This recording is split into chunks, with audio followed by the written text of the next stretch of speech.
سوال: سجدے میں بھول کر سبحان ربی الاعلیٰ کی جگہ سبحان ربی العظیم کہا تو کیا آخر میں سجدہ سہو واجب ہوگا؟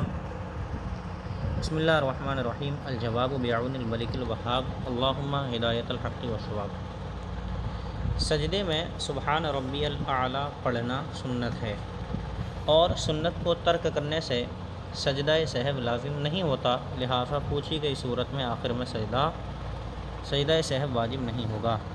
سجدے کی تسبیح سنت ہے، اس کے متعلق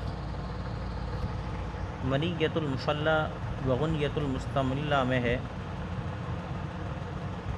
یعنی سنت نمبر 14 سجدے کی تسبیحات پڑھنا۔ بہار شریعت میں نماز کی سنتوں کے بیان میں ہے، سجدے میں کم از کم 3 بار سبحان ربی الاعلیٰ کہنا سنت ہے۔ سنت کے چھوٹ جانے کے سبب سجدہ سہو لازم نہیں ہوتا، اس کے متعلق بحر الرائق میں ہے، لا یجب بترک سنتی کالثناء والتعوذ والتسمیۃ وتکبیرات الرکوع والسجود وتسبیحاتها، یعنی سنت ترک کرنے سے سجدہ سہو لازم نہیں ہوتا، جیسے ثنا، تعوذ، تسمیہ، تکبیرات رکوع و سجود، اور ان دونوں کی تسبیحات ترک کرنے سے سجدہ سہو لازم نہیں ہوگا۔